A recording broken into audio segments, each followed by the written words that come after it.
We're going to spend a lot of time learning how to read music.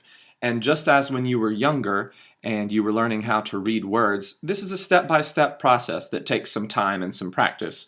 We're going to start today, though, with just the very basic anatomy of music, so that when you look at a piece of printed music, you know what elements you are seeing and know a little bit about their basic function.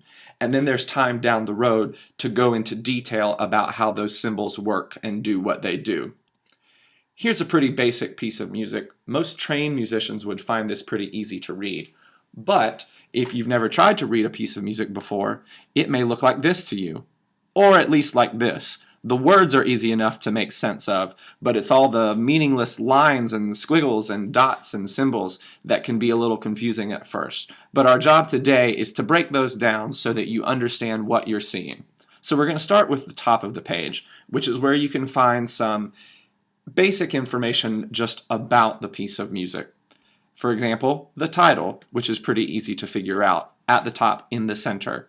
Underneath the title, you'll see the names of some people. On the right side, that's the name of the composer, which is the person who wrote the music, who invented the sounds that we're going to hear when the piece of music is performed.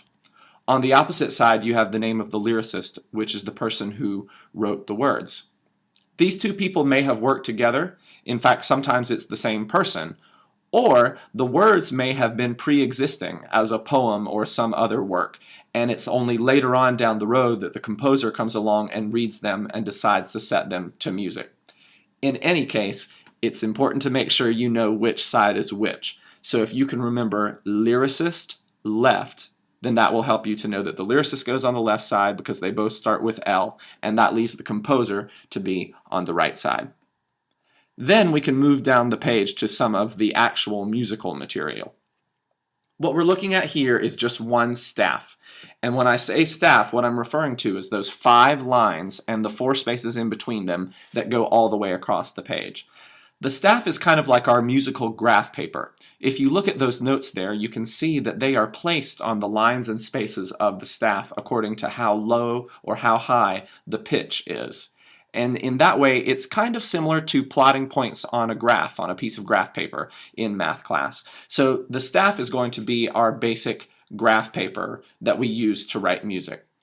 The other thing for you to notice is that the plural of this word is staves. So when we have more than one of them, we don't say staffs, we say staves. So now when you hear that word on down the road, you'll know what it means.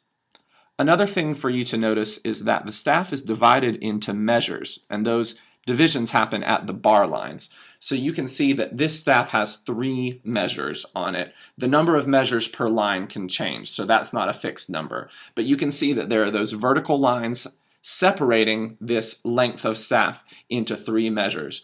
A measure is a group of notes that adds up to a certain number of beats. In this case, the notes in each measure add up to a total of 4 beats. There's time to go into more detail about that later. For now, you just need to be able to recognize visually the measures, the bar lines, and the fact that on this staff, for example, there are 3 measures. Then you can move on to some of the symbols that are placed on and around the staff. And these are things that you need to recognize and that you need to be able to understand on a basic level, but just know that more detail is coming down the road. The easiest one to understand is just the instrument name. Different instrumentalists will be looking at different staves on the piece of music so that they can follow their own part. So which staff represents which instrument will be labeled out to the left side. In this case, we're looking at a staff for a voice, for a singer. Then at the beginning of the staff, you see the clef.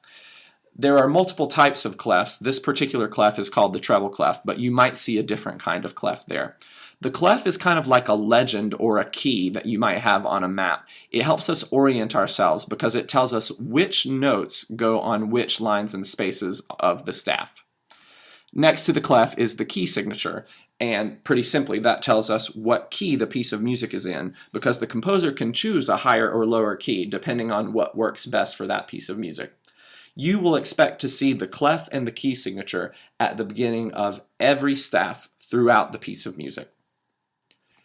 Next, we have the time signature, and that's what tells us how many beats are in each measure. Earlier I mentioned that in this piece of music, each measure has notes that add up to a total of 4 beats, and it's the time signature here that tells us that information. You will not see the time signature at the beginning of every staff. You will see it at the beginning of the piece of music only, unless the time signature changes over the course of the piece, in which case it will appear again when it changes. Otherwise, you'll see it at the beginning of the piece and not again. And then the last thing to see here is the tempo marking. Tempo is the term for how fast or how slow the beat moves in the music. So some pieces of music move very quickly, some of them have a slower, steady beat. And tempo is the term for how fast or how slow that goes. And the tempo marking communicates the composer's intention of how fast or how slow the piece should go.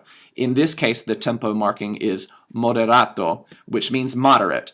And so this piece of music is supposed to move at a medium tempo, neither too fast nor too slow. Again, these are symbols that you need to recognize, be able to locate, be able to identify, but don't worry too much about the details of how they work because we'll talk about those things at a later time. Now we're ready to look at a slightly bigger chunk of the piece of music. And you can see now we get to use that term that we learned, staves, because now we have more than one staff. We have a set of staves. And the reason for that is, as I mentioned before, there are different staves for different instruments. So at the top you have the staff for the voice, for the singer. Then underneath that you have 2 staves for the piano. And the reason the piano gets 2 staves is because one is for the right hand and one is for the left hand. And when you look at this view, you can see that we can see all the musical material that's happening at a given time. So the voice sings this material. This is my simple song, halves and quarters. Meanwhile, underneath that, the piano plays this material.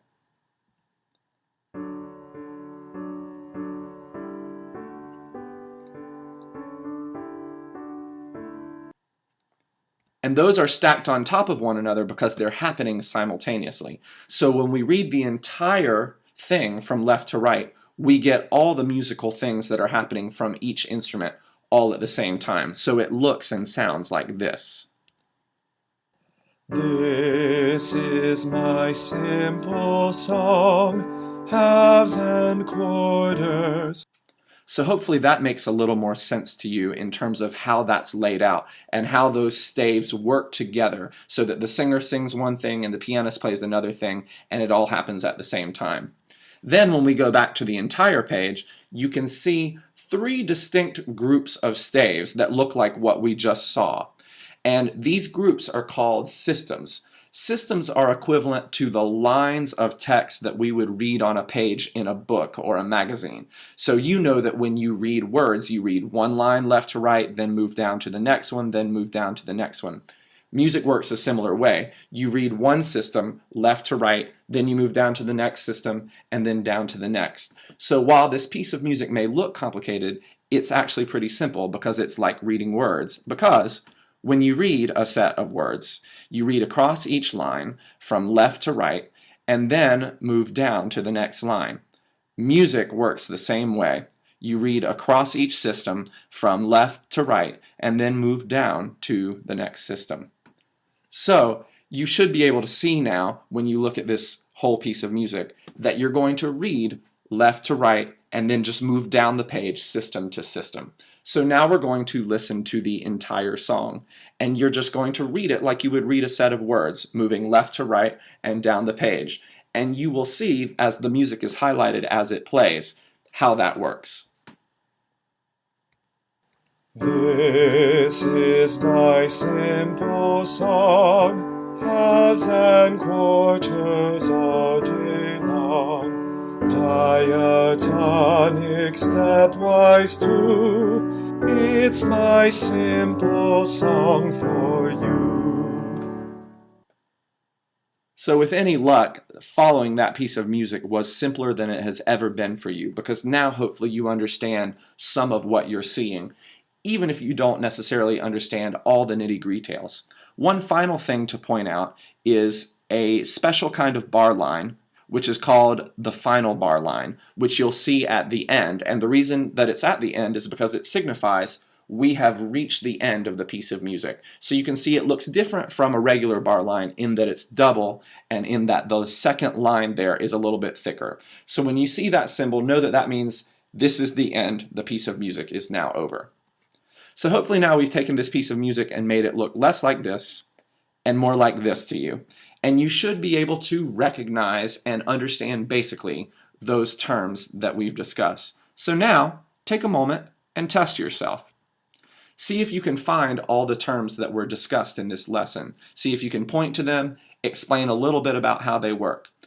If you find that you forget one, that's no problem. Just rewind the video back to that point, take a moment to review, and then come back here and try again to identify.